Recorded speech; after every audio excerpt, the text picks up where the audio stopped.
थोरले गदिमा. अच्छा. गजानन दिगंबर कुलकर्णी म्हणजे त्यांनी पुन्हा माडगुळकर नाव लावलं त्याने.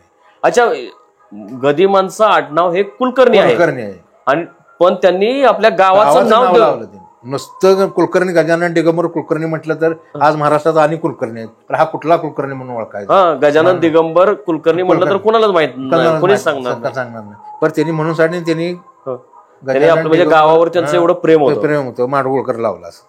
गावावर मी इतकं प्रेम होतं की गाव आणि ते असे परके नव्हतेच ना. वड्याला आंघोळीला गेले तर एकाच त्याने आंघोळ केले टावेल न्यायला नसला तर ह्यांचा टावेल असला तर एकमेकाला घेत होते. अच्छा, म्हणजे एवढे ते वड्याला त्यावेळी म्हणजे काय जाती धर्म वगैरे काय नव्हतं, फक्त ह्यांच्यात नव्हतं, बाकीचे होते. बाकीच्या जे काही 15-20 घर होते त्यांच्यात होतं. त्यांनी त्या लोकांनी आडनाव तेच ठेवलं असेल ना त्यांचं कुलकर्णी.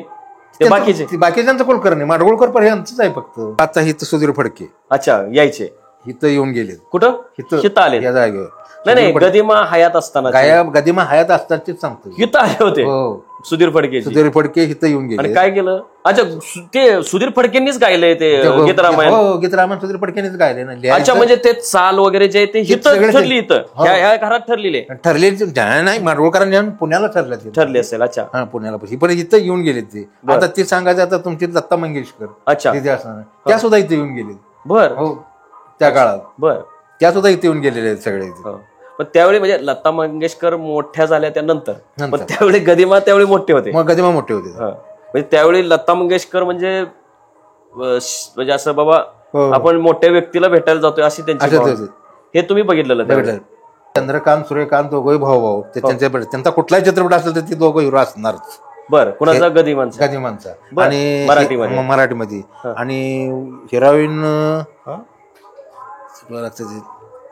रोज तोंडात पाठ असते ती आता ती जयश्री गडकर. अच्छा, म्हणजे आणि दुसरं नाव आहे त्यांचं, पण चित्रपटातलं नाव त्यांचं जयश्री गडकर. गीत रामायण लिहायला माडगुळकर बसलेले होते आणि पाठ जवळजवळ रातभर त्यांनी सगळं लिहिलं भरपूर, पण ती एक शब्द त्यांना आठवना. राम जन्मला ग राम सखे राम जन्मला. मग तेवढ्यात त्यांच्या आई काय म्हटल्या, तिथं आदर्श माता बनवताई माडगुळकर हा फोटो आहे इकडल्या साईडला त्यांचा. आणि मग त्या म्हटल्या अरे काय म्हणले राम जन्मला का नाही. अच्छा, मग तेवढाच त्याचा शब्द आला. मग आता जन्मला म्हणले राम, म्हणून साठी त्यांनी म्हटलं की राम जन्मला ग सखे राम जन्मला. अच्छा, म्हणजे त्यांची आई त्यांना राम जन्मला म्हणजे तुझ्या लिखाणात जन्म झाला की नाही त्यांना असं म्हणायचं. आणि त्यांना काहीतरी शोधत होते आणि आई जे बोलले ते त्यांनी त्या लिखाणात राम जन्मला ग बाई राम जन्मला ग सखे राम जन्मला. अच्छा, माझं ती त्यावेळेला ती म्हणजे त्यांना ते सुचलं. मग म्हणले आता राम जन्मला. सांगते का चित्रपटाची काय सांगते ऐकातलं इथं लिहिलंय. तुमचा परत सोनारायण टोचलं कान इथं लिहिलं आहे. परत ते गुळाचा गणपती सगळं ते इथं लिहिलं आहे. म्हणजे माझ्या माहितीप्रमाणे मला जेवढे आहेत तेवढे माहिती तेवढे. आता बाकीचे भरपूर चित्रपट आहेत, पण ते माझ्या काय आता काय लवकर लक्षात येणार नाही. गीत रामायणाचं पहिलं कडवं इथं लिहिलंय. नकोच नौके परत फिरू श्रीरामाला पार करू, ते इथं लिहिलंय. बरं, संपूर्ण काय भाग इथं लिहिलाय, काय भाग पंचवटीत लिहिलाय पुण्याला. बरं, हीच ती जागा. आणि ह्या जागेवर बसून तिथं खाली गादी तक्क्या वगैरे डिक्स तिथं बसून ते लिहायचे असायचे. आणि त्यांनी कामाला माणूस ठेवलेला होता, ते माझे वडील बापू रामोशी म्हणून कथित वगैरे नाव आहे त्यांचं.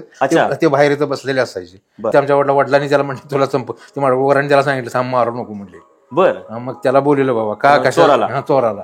गदी माडगुळकरांनी घरात आलेल्या चोराला बोलवून घेतलं, समोर आणलं, त्याला बसवलं. बाबा कशासाठी म्हटली तू असं काय करतोय? अरे कशासाठी म्हटली तू नेऊन काय नेणार म्हणले. तू समोर न आला असतास किंवा 7 दिवसा आला असतास तरी मला मागितलं असतं बाबा मला अशी माझी अडचण आहे म्हणली, तुला दिलं असतं म्हणली. बरं, त्यावेळेला सुद्धा मग माडगुळकरांनी त्याला 100 रुपये काढून दिले त्या काळातले. असं काय परत करू नकोस म्हटले. आणि किती त्या काळातले 100 म्हणजे आताचे किती असतील? आताचे लाखभर रुपये असतील आता. अच्छा, तो परत आला पण तो चोर. त्यानं काय सांगितलं होतं ना माडगुळकरांनी, काय तुला अडचण पडली तरी ये माझ्याकडे.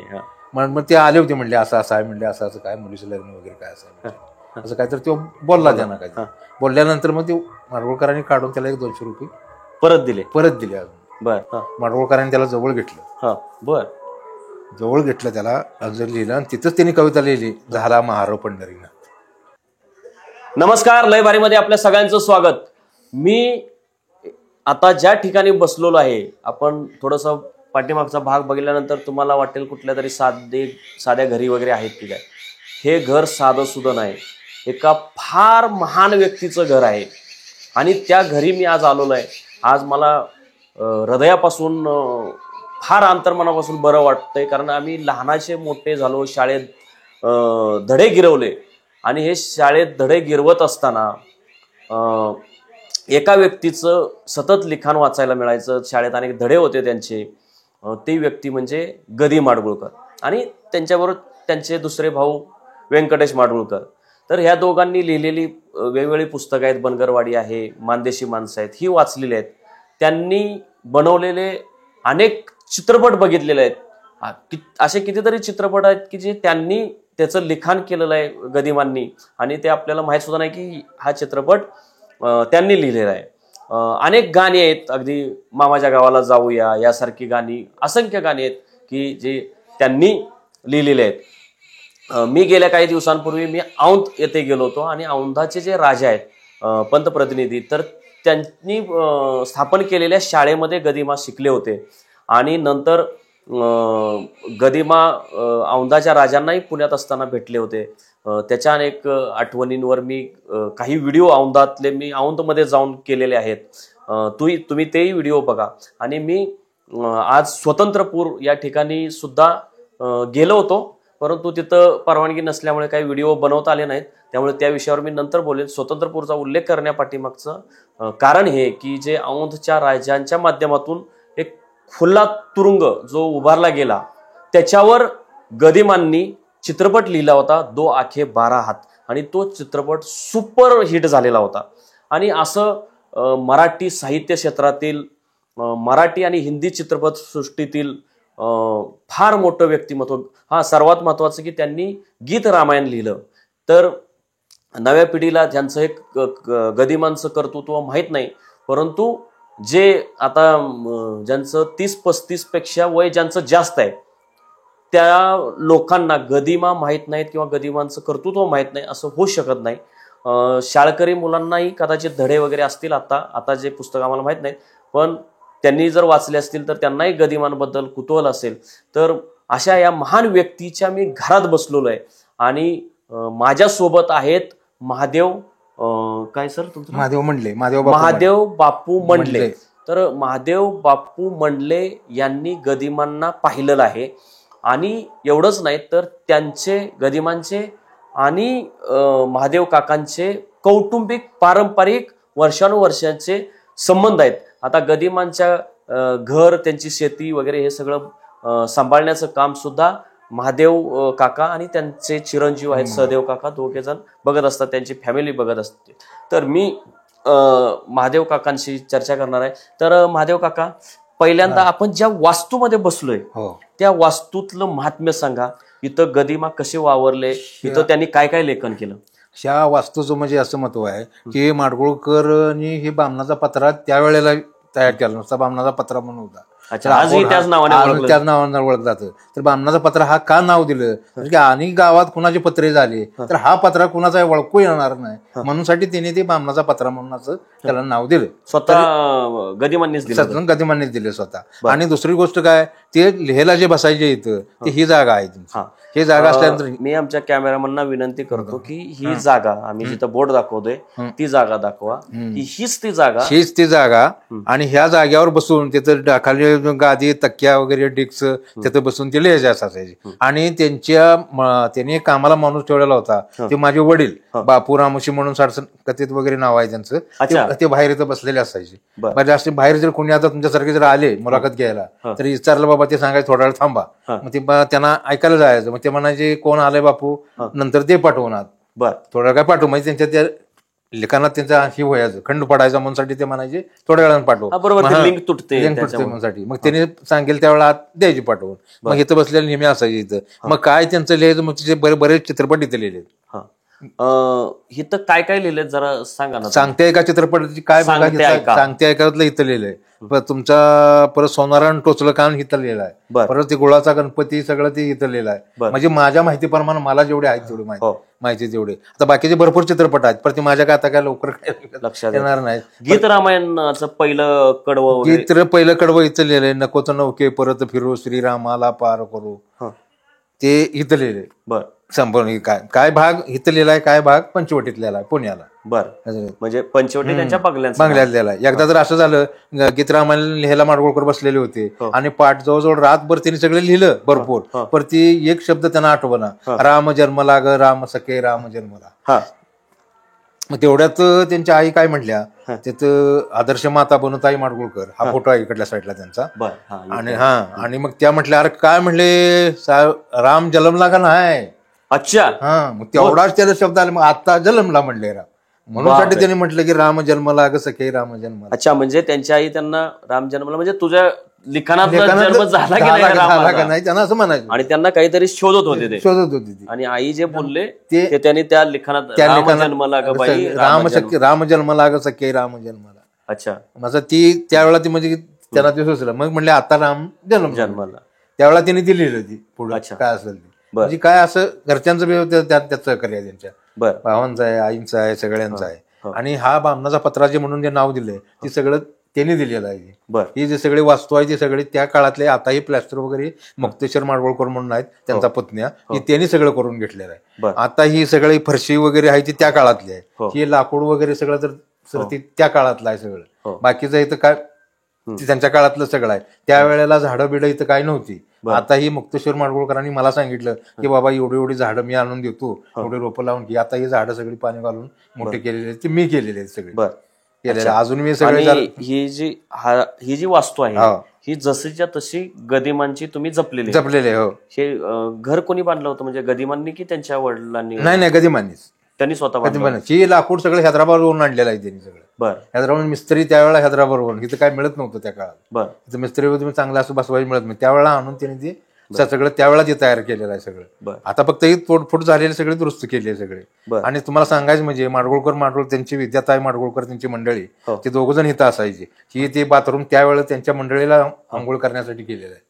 तेवढंच, म्हणजे एवढं साधं घर आहे. साधं घर आहे, साधं. लोकांना असं वाटतं की गदी माडगुळकर इतकी मोठी व्यक्ती म्हणजे फार मोठा बंगला असं काही नाही, तर साधं घर होतं. साधं घर होतं.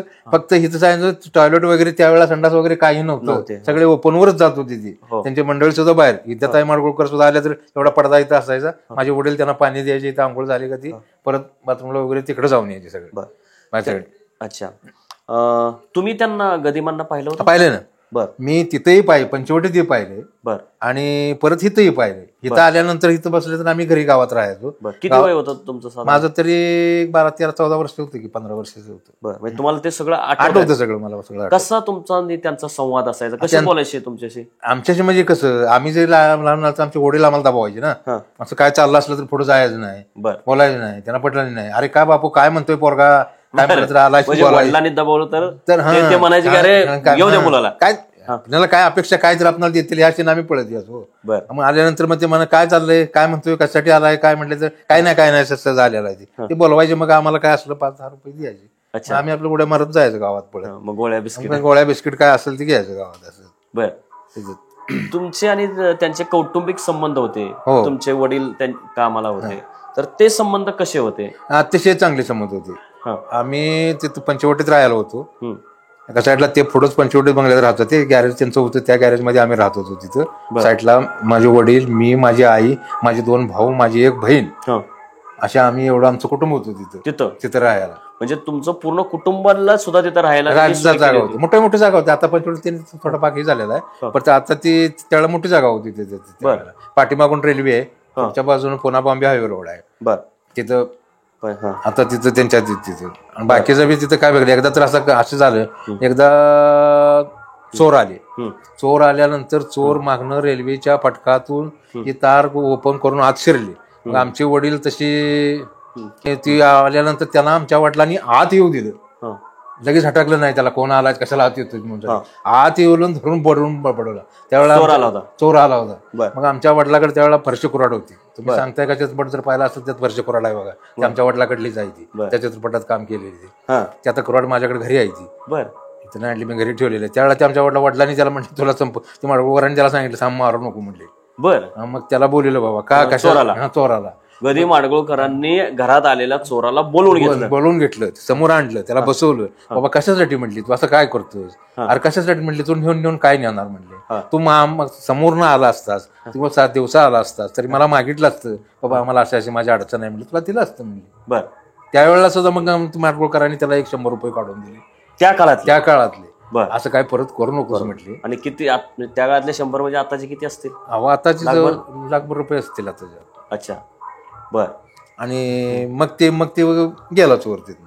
बर, सांगितलं म्हणजे असे आमच्या गदिमांनी त्याच्यावर पोलीस केस केली नाही, काय केलं नाही त्याला सांगितलं परत काय असं काय करू नको म्हटले. बरं. आणि ते पुढचा भाग सांगायचा राहिला तुम्हाला. त्यावर व्यंकटेश माडगुळकरांना फोन केला, ते शिकारीच होते, त्यांच्याकडे रायफल होती. ती रायफलच घेऊन आली, कोण चोर आहे घालतो गोळी म्हणले त्याला. काय तसं काय करू नको म्हटली, घालू नकोस, आपल्याकडे आलेला आहे पोटासाठी जो करतोय म्हटली. अच्छा, ते काय म्हणजे तुम्हाला आठवतंय? आठवतो मला. तुम्ही होता तिथं? हा, मी तिथेच राहिलो होतो ना. तुम्ही म्हणजे ते ज्यावेळी गोंधळ उडाला त्यावेळी तुम्ही बघायला गेलो, आम्ही बघतच होतो ना. हे तुमच्या नजरेत तुम्ही बघितलेलं मला सांगताय? बघितलेलं, ऐकलेलं नाही. हे बघितलेलंच सांगतोय. बरं, ते तिथं बघितलं तेच सांगतोय. म्हणून नुसतं ऐकून म्हटलं तर ते राहत नाही ना, ते डोक्यात राहत नाही तसं झालं. मग तिथला बाटीचं आता इथं म्हणजे गदिमांच्या घरात म्हणजे एवढा थोर माणूस म्हणजे फक्त लिखाणात नाही तर ते मानवता म्हणूनही किती मोठे होते की आलेल्या चोराला त्यांनी 100 रुपये दिले, त्याच्यावर पोलीस केस नाही, काय म्हणजे वाईट शब्द काय बोलले नाही, वाईट शब्द काय बोलले नाही. परत असं करू नकोस म्हटले, काय लागलं तर कोणाला मागून घे, अशी काय चोरी करू नको, कोणी जर कंप्लेंट करणार तुला 8 नेऊन टाकणार, पोलीस मारणार म्हटले तिथं. बरं, हे बी सांगितलं. बरं, असं काय करू नको म्हटले. तर ते परत पुन्हा एकदा तो माणूस आला 1 वर्षभरानंतर आला, तर सरळ समोर न आला. माडगुळकर असे पंचवटीत बसलेली होती, त्यांची अशी खुर्ची आहे मोठी तिथं, त्या खुर्चीमध्ये असे बसलेले होते. आल्यानंतर त्यांनी पाय धरलं, नमस्कार केला आणि म्हटले असं असं आहे म्हटले, पाठीमाग मी एकदा आलो होतो म्हटले असं. अच्छा, तो परत आला पुन्हा तो चोर. त्यानं काय सांगितलं होतं ना माडगुळकरांनी, काय तुला अडचण पडली तरी ये माझ्याकडे. मग ते आले होते म्हणले असं असं आहे म्हणले, असं असं काय मुलीचं लग्न वगैरे काय असं काय, तर तो बोलला त्यांना काय. बोलल्यानंतर मग ते माडगुळकरांनी काढून त्याला 200 रुपये परत दिले अजून. बर, म्हणजे ह्या सुधारलाय म्हणले, आता जादा दिलं पाहिजे म्हटले. अच्छा, बरं. अगोदर म्हणजे त्याला सुधारण्यासाठी म्हणून 100 रुपये दिले आणि नंतर सुधारला म्हणून 200 दिले. काम चांगलं होतं, लग्न करायचं असं लेखेज.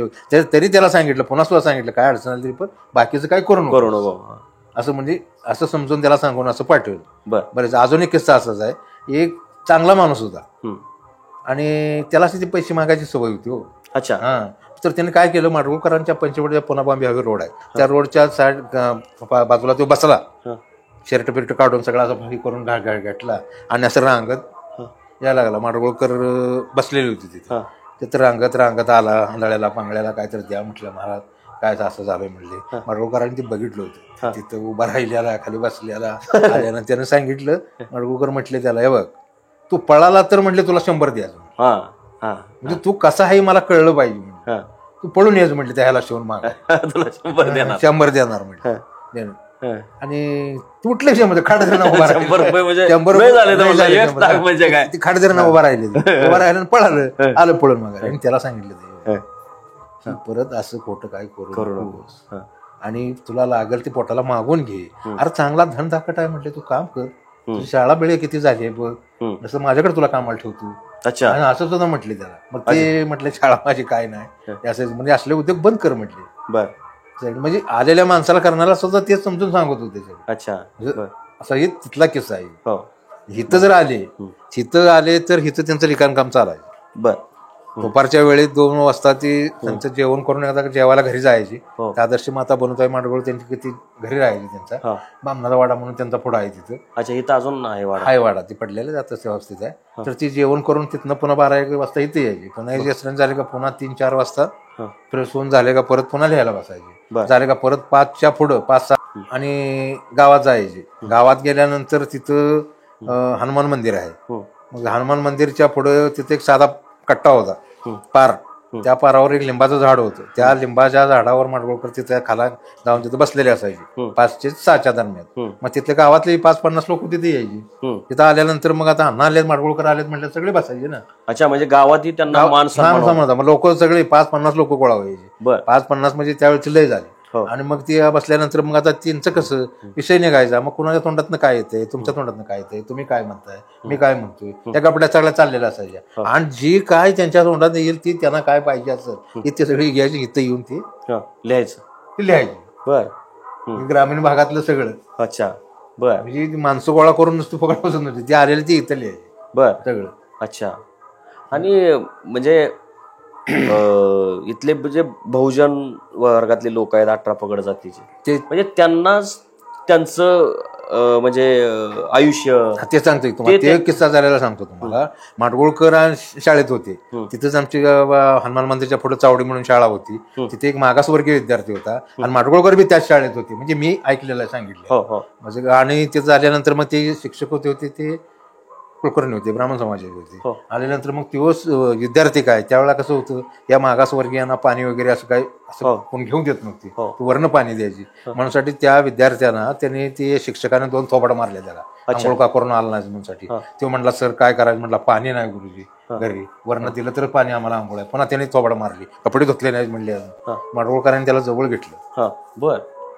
जवळ घेतलं त्याला, जर लिहिलं आणि तिथंच त्यांनी कविता लिहिली, झाला महारो पंढरीनाथ. अच्छा. बर. ती आज देशभर चालते.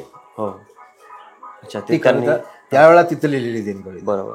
आणि तर आता हे जे संस्कार आहेत गदिमांवर हे झालेले, म्हणजे जातीभेदाच्या पलीकडे मानवता म्हणून त्यांनी बघितलं, तर हे संस्कार मला वाटतं औंध मधून आलेले. कारण औंधचा जो राजा होता जिथं यांनी शिक्षण घेतलं, तर औंधचा राजाही तसेच होते की ते सुद्धा ब्राह्मण होते, पण ते म्हणजे त्यांचा स्वयंपाकी म्हणजे दलित होता.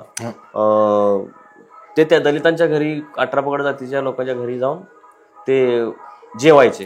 तर तो संस्कार मला वाटतं गदिमांनी घेतला. हे संसार असा कसा तिकडून आला का इकडून आला का माहित नाही, पण त्यांच्या घरची एक पद्धत होती की आपोट गावात त्यांचा ब्राह्मण समाज इथं भरपूर होता, आणि तर या कुठल्याही मागासवर्गीय असो का मोठा असो का त्यांना ती घरात प्रवेश करू देत नव्हती. वर्ण जर तो माणूस वर्ण गेला तर पाणी प्यायला त्याला ग्लास देत नव्हते, म्हणजे बाकीचा समाज सुद्धा झाला तर म्हणून हे ब्राह्मण यांच्या घरी काय झालं तर तांब्या घेतला तरी काय म्हणत नव्हते.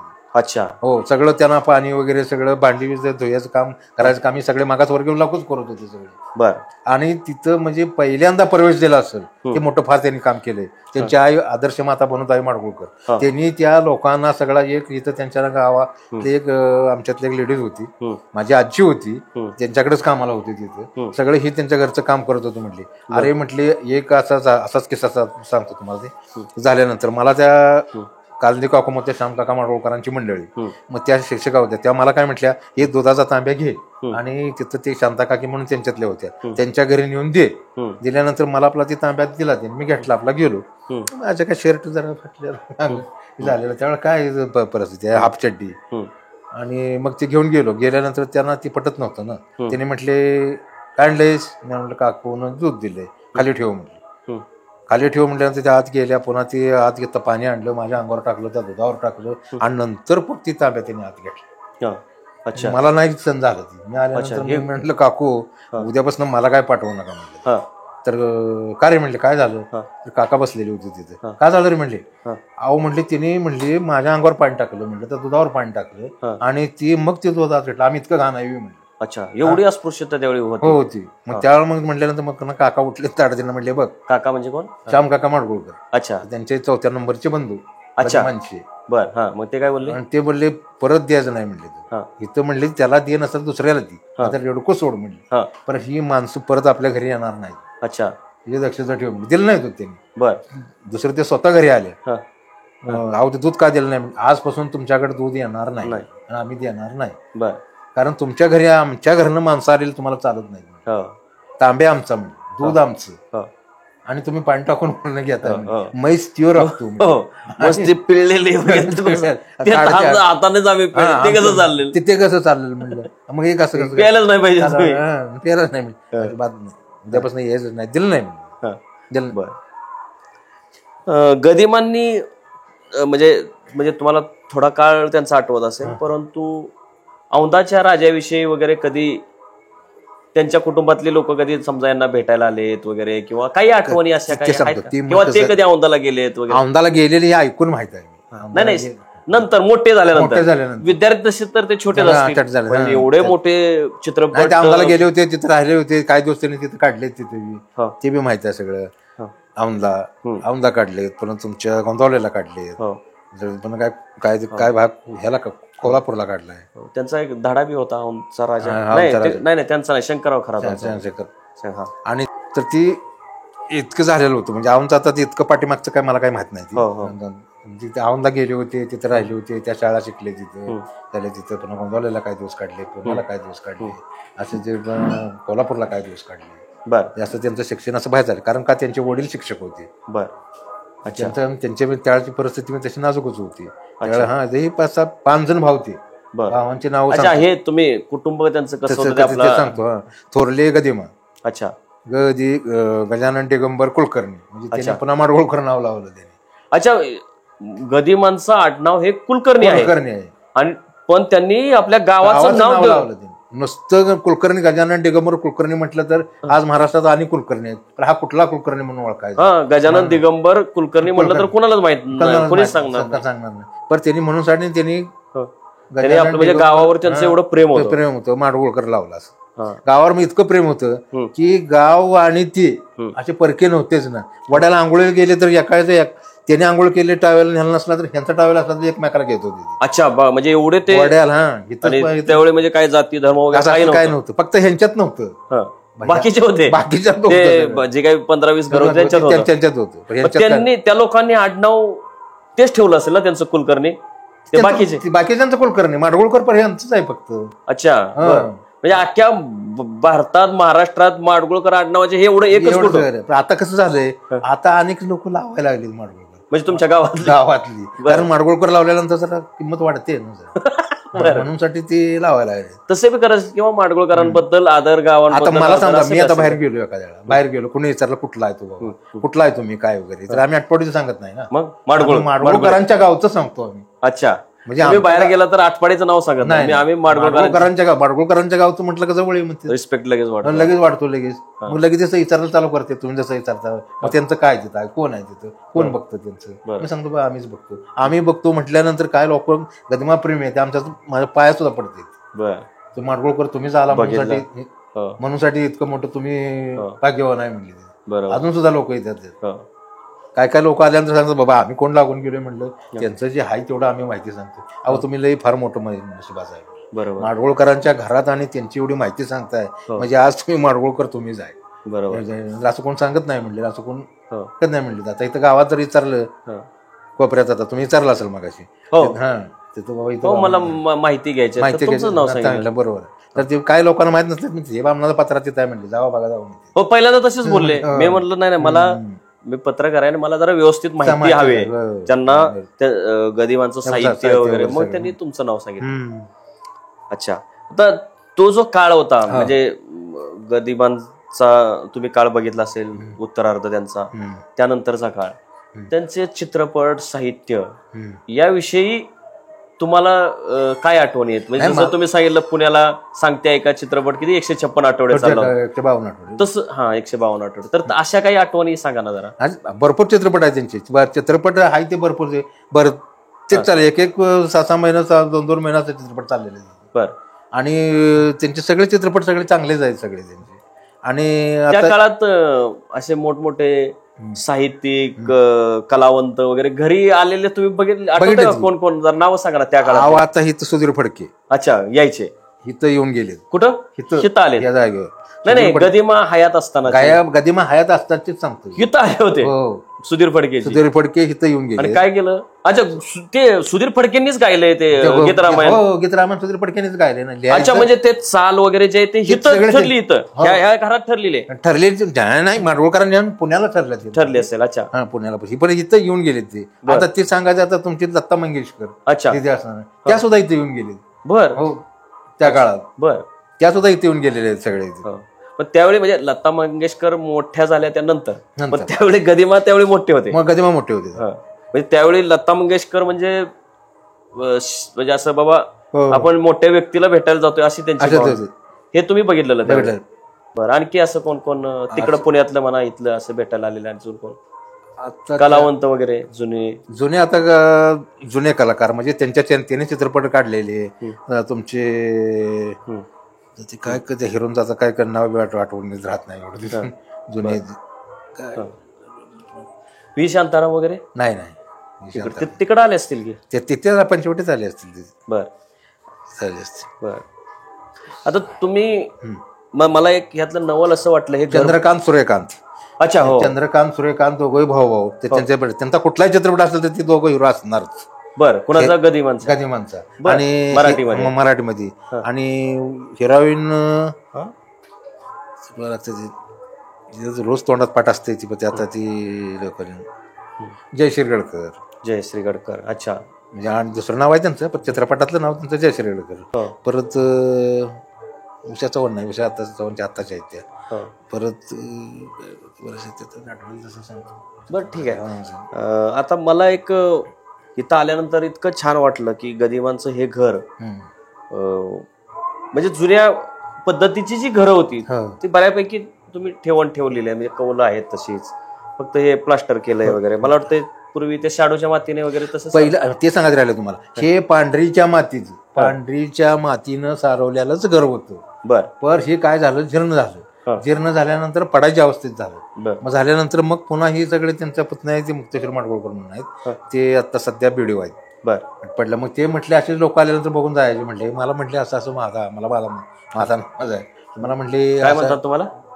महादा म्हणतात मला. मी सगळ्या घरात त्यांचं सगळं महादाच म्हणते सगळे. बर अच्छा. हा मग सगळं कुटुंब सगळं त्यांचं पाकितनं लहानपासून पार मोठ्यापर्यंत. बर मग त्यांनी म्हटले असं आपण करूया. तर ठीक आहे म्हटलं करून घेऊया. मग त्याला गवंडी आणला बोलवून त्याला सांगितलं असं किती खर्च वगैरे का एवढा येईल म्हटले. असं करून म्हणतात त्याला ते प्लास्टर करून घेतलं. मग तेवढ्यात परत पुन्हा आल्यानंतर पुन्हा एक जण कोणतरी आले म्हटले बाकीचा काय बदल करू नका म्हटले. हा ही परशी अशीच राहू द्या, हा ही कौदा अशीच राहू द्या, ही लाकडं अशीच राहू द्या. पुढचं सगळं जे होतं ते आता प्लास्टर केलं, दारचा केले एवढंच करून घेतले. आणि प्लास्टर हे असं राहावं, चांगलं राहावं म्हणून. हो म्हणजे गदिमांचं जे घर जसं आहे आणि खिडक्या बिडक्या सगळ्या लाकडी होत्या, त्या लाकडी पाक पासून गेल्या त्या काढल्या बाजूला आता ह्या बनवून घेतल्या. अच्छा बर.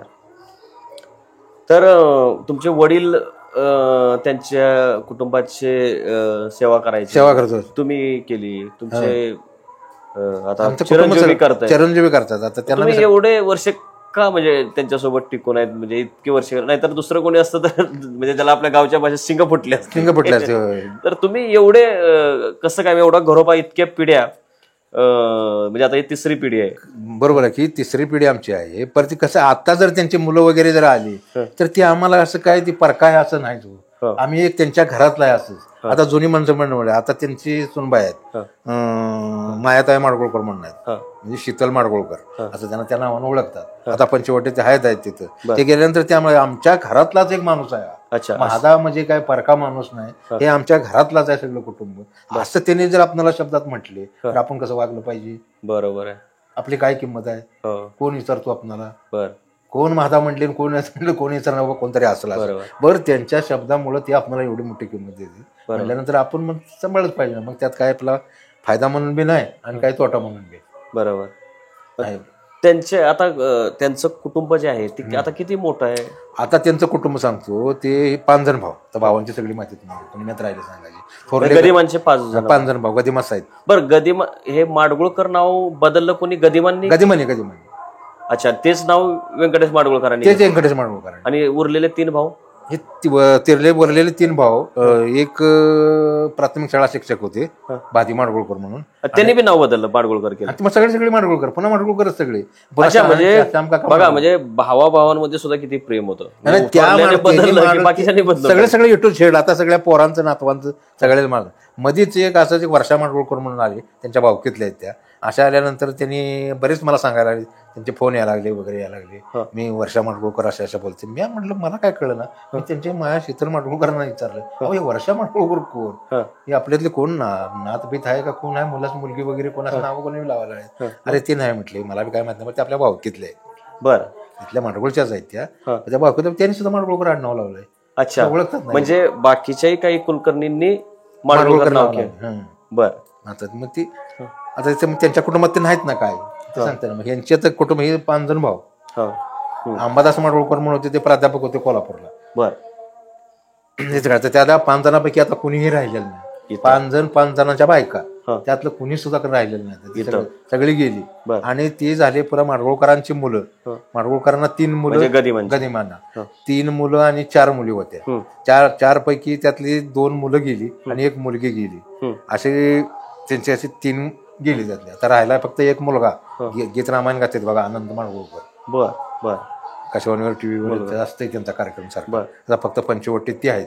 आणि माडगुळकरांचा थोरला मुलगा होता श्रीधर माडगुळकर, आता जे मी तुम्हाला सांगितलं शीतल माडगुळकर म्हणून ती, आणि त्यांचा सुमित्र माडगुळकर, माडगुळकरांचा नातू, ते तिथं राहते तिथं त्या पंचवटीत. एवढं तुमचं कुटुंब आहे. अच्छा, बर. धन्यवाद सर, तुम्ही फार मोठी माहिती दिली. गदिमा मला इथं म्हणजे त्यांचं अनुभवलं, म्हणजे ह्या सगळ्या वाईब्स मधनं अनुभवायला मिळालं. तुम्ही त्यांच्या संदर्भातल्या आठवणी सांगितल्या आणि लय भारीसाठी तुमचा अमूल्य वेळ दिला, त्याबद्दल आपले आभार. नमस्कार.